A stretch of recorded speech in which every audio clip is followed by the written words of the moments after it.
Hello students, the next हमारा topic है क्या? एलिमेंट्स, तत्व। You have learn it that in a chemical reactions new substances are form, यानी कि आप लोग ने देखा कि जब भी कोई रासायनिक अभिक्रिया होती है तो उसमें एक नए पदार्थ, नए सब्सटेंसेस का निर्माण होता है।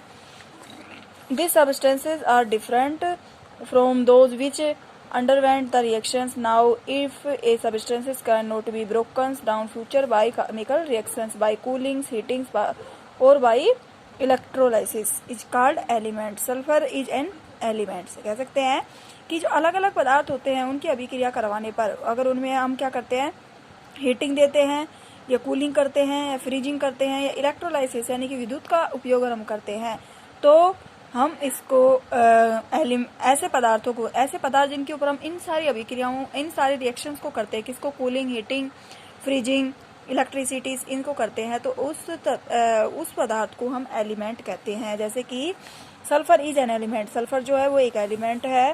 So is iron, carbon too is an element, तो क्या कार्बन और आयरन भी एलिमेंट्स है। The smallest unit of an elements is atom, यानी कि जो एलिमेंट की सबसे छोटी इकाई जो होती है, एलिमेंट्स की सबसे छोटी इकाई जो होती है उसे हम एटम कहते हैं। A sample of an elements contain only one kind of atoms, यानी कि हम कह सकते हैं कि बहुत सारे एटम्स मिलकर के जिस पदार्थ का, जिस तत्व का, जिस पदार्थ का निर्माण करते हैं उसे हम एलिमेंट कहते हैं। The atom of an elements remains unaffected by physical change in the elements, की एटम जो होता है ना वो बहुत सारे एलिमेंट जुड़ करके जब एक इकाई का निर्माण करते हैं तो उसके जो फिजिकल चेंज यानी उनमें भौतिक परिवर्तन आ जाता है। For example an atom of liquid sulphur, यानी कि एक एटम है, लिक्विड सल्फर का एक एटम है, would be exactly the same sum as the atoms of solid और वेपोर सल्फर। तो हम देखते हैं कि जो एटम है ना वो सॉलिड फॉर्म में भी होता है और वेपोर फॉर्म में भी होता है। Although we have an infinite variety of substances in the number of elements forming the substances is limited. There are no more than 94 naturally occurring elements. हम कह सकते हैं कि जो एलिमेंट्स है हमारी पृथ्वी के अंदर प्राकृतिक रूप से कितने हैं? 94 एलिमेंट्स हैं। An important classification of elements is in terms of metals and non metals, यानी कि हम एटम्स को किन भागों में डिवाइड कर सकते हैं। वर्गीकरण अगर हम इसका करते हैं तो इसको दो भागों में डिवाइड करते हैं, एक मेटल और दूसरा non metal. Most of the elements are metals, यानी कि सब अधिकतर, मोस्ट ऑफ द एलिमेंट्स, अधिकतर जो एलिमेंट्स होते हैं वो मेटल होते हैं। The remainings are either non metals or metalloids process characters of both metals and non metals, यानी हम कह सकते हैं कि जो एलिमेंट्स होते हैं वो दो भागों में को डिवाइड करते हैं, मेटल और नॉन मेटल। और ज्यादातर जो एलिमेंट्स होते हैं वो किस में आते हैं? मेटल में ही आते हैं। तो देखो इसके मुख्य बिंदु क्या क्या हैं।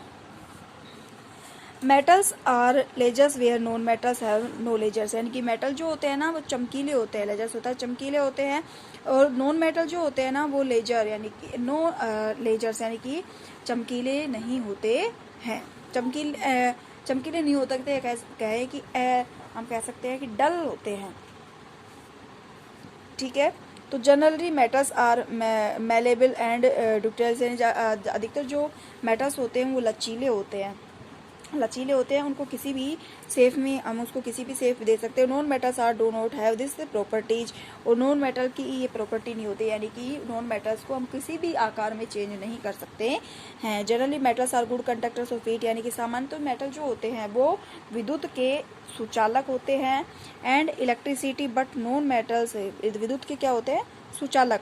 इलेक्ट्रिसिटी विद्युत और कंडक्टर चालक होते हैं, बट नॉन मेटल्स आर पूर कंडक्टर, लेकिन जो नॉन मेटल होता है वो विद्युत का कहें कि कुचालक होता है। On burning metals react with oxygen और produce metal oxides with are basic in nature, कि जब मेटल्स की अभिक्रिया ऑक्सीजन के साथ करवाई जाती है तो ऑक्साइड का निर्माण करते हैं। Non metals react with oxygen to produce non metallic oxides which are acidic in nature. वही इनकी प्रकृति जो होती है बेसिक हो जाती है, इसकी प्रकृति क्षारीय हो जाती है, और नॉन मेटल को जब ऑक्सीजन से अभिक्रिया करवाते हैं तो वो मेटेलिक ऑक्साइड्स का निर्माण करते हैं। ठीक है, some metals react with water to produce metal hydroxides and hydrogen gas, यानी कुछ मेटल्स ऐसे होते हैं जो वाटर के साथ अभिक्रिया करके हाइड्रोक्साइड्स एंड हाइड्रोजन गैस का निर्माण करते हैं। Generally non metal do not react with water, यानी कि सामान्य तो जो नॉन मेटल होते हैं वो जल के साथ अभिक्रिया नहीं करते हैं। Metals react with acids and produce metal salts and hydrogen gas. Metals react with acids, metal जो एसिड के साथ अभिक्रिया करता है तो produce metal salts and hydrogen gas, तो वो मेटल साल्ट्स का निर्माण करता है और हाइड्रोजन गैस को रिलीज करता है। Generally non metal do not react with acid, यानी कि नॉन मेटल क्या होता है, एसिड के साथ भी सामान्यतः अभिक्रिया नहीं करता है।